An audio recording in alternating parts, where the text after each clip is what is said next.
So each of the 16 Myers-Briggs personality types, you could really look at it with more variants than just the 16 types. You can see that there's different flavors of the types that show up.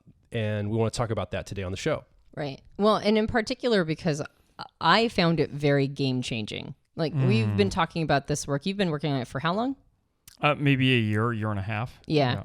And when you first introduced this idea, the concept of it, we'll unpack it, but it made a lot of sense. But the thing it did for me is it helped me finally identify how I could be the kind of ENTP that I am, which is not one that resonates with the stereotypes of jumping into debate, at least not anymore. Maybe when I was way younger, but jumping into debate, being a little aggressive, always having to be sort of the life of the party in a performance, not life of the party, but sort of like, look at me ENTP style and look at how smart I am. I mean, I am a little of that, but not in the way that it's usually described.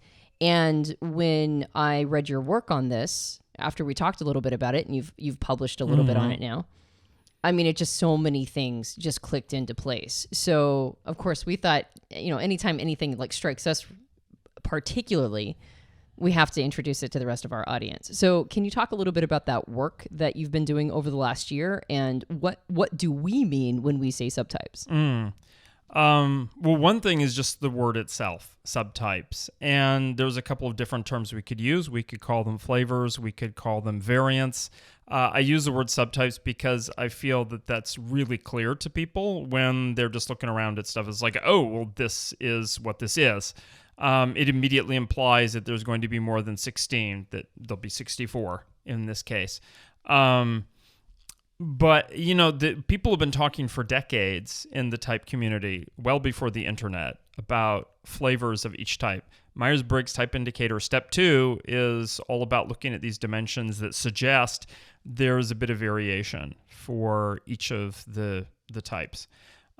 Which is only natural because people through development, they're going to develop in different ways. Some people are going to be more gregarious or more assertive or whatever it is. And then, there's this recent word which we're all familiar with COVID-19 called variant. And that is probably the most technically appropriate word that we could use. That unlike the type, which in a functional sense is pattern of functioning, is representing a minimum configuration. Everyone has an outer world and everyone has an inner world. Everyone judges, everyone perceives. It takes two functions to cover all of those bases. Beyond that, there's a lot of variation, and we can talk about that, yes, in a very organic way in people's stories, and I think that's all fine.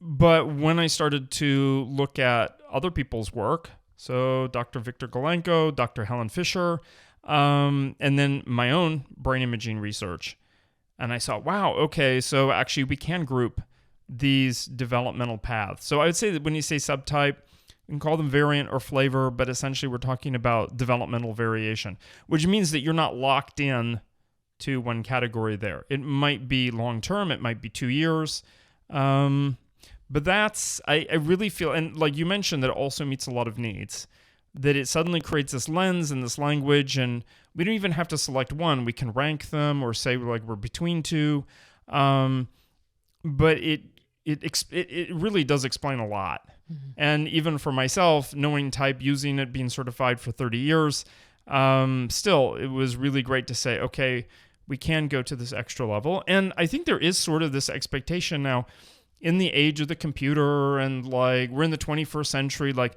why are there only 16 types? Only? Well, of course, we can go further. So let's talk about that.